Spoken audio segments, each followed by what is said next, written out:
नमस्कार, शिक्षालय में आप सभी का बेहद स्वागत है। मेरा नाम है Renu Yadav. Maths non maths का एक बहुत ही बेहतरीन, बहुत ही प्यारा क्वेश्चन है। आइए सॉल्व करते हैं।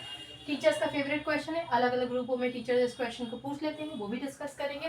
पहले इस क्वेश्चन को सॉल्व करते हैं। कहता है कि कॉपर सिल्वर नाइट्रेट के साथ अगर रिएक्ट करेगा, डिसॉल्व कर दिया जाएगा तो क्या होगा वो जानने के लिए हमें ये जानना जरूरी है कि ये कॉपर और सिल्वर है कहाँ। चलिए रिएक्टिविटी सीरीज पर नजर डालते हैं। KNaCl, MgAl, Zn, Fe, Sn, Pb, H, Cu, Hg, Ag, Au।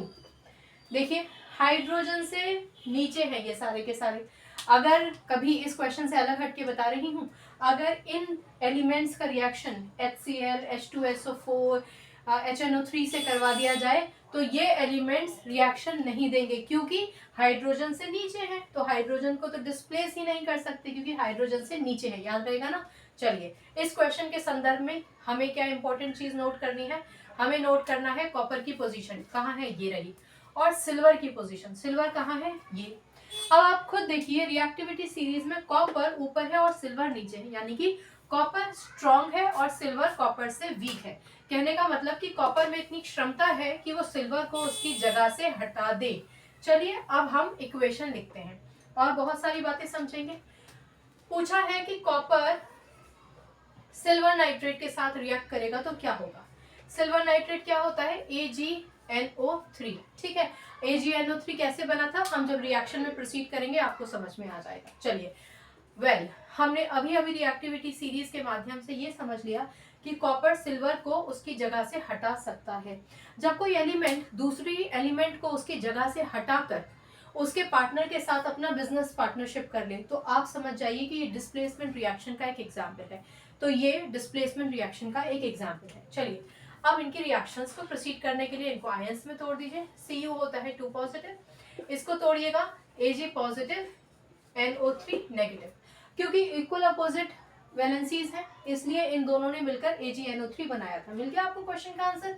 AgNO3 कैसे बना था। चलिए अब आप देख ही रहे हैं कि कॉपर सिल्वर से ज्यादा रिएक्टिव है। इसको डिस्प्लेस करके NO3 के साथ बढ़िया पार्टनरशिप करेगा, यानी Cu 2 पॉजिटिव NO3 नेगेटिव के साथ कंबाइन करेगा। इक्वल अपोजिट वैलेंसीज होती तो हम कैंसिल कर देते, लेकिन यहाँ तो अलग अलग वैलेंसीज है। लिख लेते हैं वैलेंसी 2 और यहाँ लिख लेते हैं वैलेंसी 1। जब हमने इसको क्रिस क्रॉस किया, आप चाहें तो ये चार्जेस आप हटा दीजिए, क्रिस क्रॉस कीजिएगा तो Cu1 NO3 का होल ट्वाइस बनेगा। NO3 का होल ट्वाइस ही लिखना है आपको। अगर आप मल्टीप्लाई करके आ गए N का 2 से और ऑक्सीजन 3 है तो 3 दूनी 6 लिख कर आ गए, तो भैया गलत होगा, एकदम गलत। क्यों, क्योंकि NO3 एक यूनिट है, ग्रुप ऑफ एटम्स है, ये साथ में ही रहते हैं हमेशा। तो जिससे भी मल्टीप्लिकेशन होगा ना साथ में ही होगा, यानी कि Cu का मल्टीप्लिकेशन अगर 1 से हो रहा है तो NO3 का मल्टीप्लिकेशन 2 से होगा। 1 लगाने का कोई औचित्य नहीं है, कई बार बताया है। यानी आप CuNO3 का होल ट्वाइस लिख सकते हैं। कुल मिलाकर कॉपर AgNO3 के साथ रिएक्ट करेगा तो ये बनेगा क्या, CuNO3 का होल ट्वाइस। चलो ये तो गया पिक्चर में से, ये भी गया, बचा कौन, Ag। तो Ag का मतलब सिल्वर, तो ये हमने लिख दिया सिल्वर। ठीक है, ये तो हो गई हमारी रिएक्शन। चलिए अब इस रिएक्शन को हमें बैलेंस करना है। ठीक है, चलिए मैं चाहती हूँ कि मैं इस रिएक्शन को एक बार फिर से नीचे लिख दूं। Cu प्लस AgNO3, हमने क्या प्रोडक्ट बनाया, CuNO3 का होल ट्वाइस प्लस Ag। यहाँ एक छोटा सा पॉज लेते हैं। क्यों नीचे लिखा, क्योंकि कई बच्चे सिर्फ शॉर्ट्स देखते हैं। शॉर्ट्स के डिस्क्रिप्शन में ना पूरे वीडियो का लिंक होता है, जहां से आप पूरा वीडियो देख सकते हैं। तो बच्चे कंप्लेन करते हैं कि मैम पूरा वीडियो विजिबल नहीं है, क्योंकि भैया हम पूरे वीडियो को ही छोटे छोटे शॉर्ट्स में काट देते हैं, अलग से स्पेशल शॉर्ट नहीं बनाते। डिस्क्रिप्शन में इस वीडियो का लिंक हो जाता है और वहां से देख सकते हैं। तो मैं उम्मीद करती हूँ कि जो शॉर्ट्स देख रहे होंगे उनको ये विजिबल होंगे, ये शायद ना भी विजिबल हो। चलिए अब हमें क्या करना है, अब हमें बैलेंसिंग करनी है। कॉपर कितने हैं, एक। कॉपर कितना है, एक। Ag कितना है, एक। Ag कितना है, एक। लेकिन मसला तो ये हो गया ना, NO3 का होल ट्वाइस है, यानी नाइट्रोजन हमारे पास कितने हैं, 2। बैलेंसिंग के लिहाज से आप अलग अलग देख सकते हैं, N कितने हैं, 2, और ऑक्सीजन कितने हो गए, 6। अब अगर इसको पूरे ग्रुप को भी अगर आप यूनिट के तौर पे भी देखें, इसको बैलेंस करना है तो मुझे यहाँ पर 2 लगाना पड़ेगा, यहाँ पर 2 लगाना पड़ेगा। ठीक है, 2 लगा दिया तो NO3 के 2 यूनिट यहाँ थे, 2 यूनिट यहाँ हो गए, बहुत बढ़िया। लेकिन Ag यहाँ 2 हो गए, Ag यहाँ कितना है 1, तो मुझे यहाँ पर 2 लगाना पड़ेगा। चलो बहुत बढ़िया। कॉपर कितना है 1, कॉपर कितना है 1। इसका मतलब ये हुआ कि ये इक्वेशन तो अब हमारी बैलेंस हो गई। 2AgNO3 plus Cu arrow CuNO3 का होल ट्वाइस और सिल्वर। ठीक है, बैलेंस हो गई इक्वेशन। चलो बढ़िया। अब इसका नाम लिखते, नामकरण हमारा तीसरा स्टेप है, पहले वो करते हैं। ये क्या है, ये है भैया कॉपर। ये क्या है, ये है सिल्वर नाइट्रेट, सिल्वर नाइट्रेट। ठीक है ना।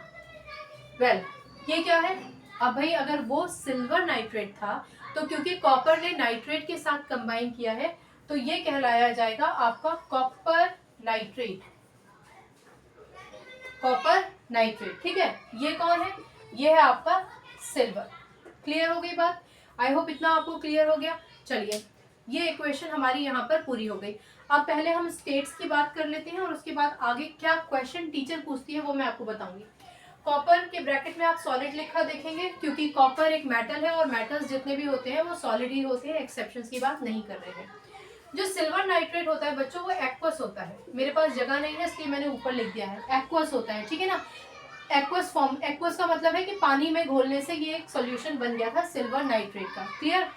कॉपर नाइट्रेट क्या है भाई, जाहिर सी बात है अगर सिल्वर नाइट्रेट के साथ मिलकर एक्वस सॉल्यूशन में कॉपर ने यहाँ पर यहाँ या इसमें होता क्या है ना, एक चीज सुनिए, एक टेस्ट ट्यूब है, ठीक है, उसमें हमने ऑलरेडी सिल्वर नाइट्रेट ले रखा है। ये सुनो, यहीं से क्वेश्चन बन के आएगा। हमारे पास कौन है, सिल्वर नाइट्रेट है। अब इस सिल्वर नाइट्रेट में हमने एक कॉपर की प्लेट इमर्स करके छोड़ दी, कुछ समय के लिए छोड़ दी। ठीक है, अच्छा एक और चीज समझो, एक चीज समझिए, ये जो सिल्वर नाइट्रेट है ना ये कलरलेस है, कलरलेस। ठीक, इसका मतलब सिल्वर नाइट्रेट का कोई कलर नहीं था, कलरलेस था। मैंने इसमें कॉपर की एक प्लेट डाल दी, कुछ देर के लिए छोड़ दिया। जब मैंने कुछ देर के लिए छोड़ा तो ये जो कलर था ये ब्लू कलर का हो गया। क्यों, क्योंकि कॉपर नाइट्रेट बन चुका है, कॉपर नाइट्रेट बन गया है, यानी ये जो है ये आपका ब्लू कलर्ड सॉल्यूशन होता है। ठीक है, अब यहाँ की मैं बात कर रही थी कि क्योंकि ये एक एक्वस सॉल्यूशन था और उसमें कॉपर ने पार्टिसिपेट करके कॉपर नाइट्रेट बनाया, इसलिए ये भी आपका एक्वस ही होगा। और Ag क्या है, Ag तो आपका व्हाइट कलर का एक डिपॉजिट हो जाता है, ये सॉलिड होगा। अब व्हाइट कलर का डिपॉजिट, यहाँ से एक क्वेश्चन बनता है। NCERT में सैम्पल बुक्स में आपको एक क्वेश्चन मिलेगा कि आपके पास सिल्वर नाइट्रेट था एक बीकर में, बीकर लीजिएगा टेस्ट ट्यूब में, आपके पास सिल्वर नाइट्रेट था, आपने उसमें एक कॉपर की प्लेट डाल दी। पहले वो सॉल्यूशन कलरलेस था, धीरे धीरे वो सॉल्यूशन ब्लू कलर का हो गया और एक वाइट कलर का डिपॉजिट, इसका मतलब एक वाइट कलर का डिपॉजिट, ये कॉपर की प्लेट पे एक वाइट कलर की लेयर आ गई है। ठीक है, अब दो तरीके के क्वेश्चन आते हैं। पहले तो ये बताइए ये व्हाइट कलर की लेयर किसकी है, तो ये व्हाइट कलर की लेयर आपकी सिल्वर की है। ठीक है ना, इससे भी आप अंदाजा लगा सकते हैं कि क्योंकि सॉलिड फॉर्म में डिपॉजिट हुआ है, जो डिपॉजिट होता है वो सॉलिड फॉर्म में होता है, इसलिए भी सिल्वर सॉलिड है। ठीक है ना, सिल्वर वैसे भी आप जानते हैं चांदी होती है तो सिल्वर ही आप उसको कहेंगे। चलिए, तो क्वेश्चन आपसे ये पूछा जाता है कि जो लेयर हुई थी, जो लेयर डिपॉजिट हुई वो किस चीज की थी, आप आंसर लिखेंगे सिल्वर का। आपसे ये भी पूछा जाता है कि रिएक्टिविटी सीरीज के हिसाब से या फिर इक्वेशन के हिसाब से ये बता दीजिए कि ज्यादा रिएक्टिव कौन है, कॉपर या सिल्वर।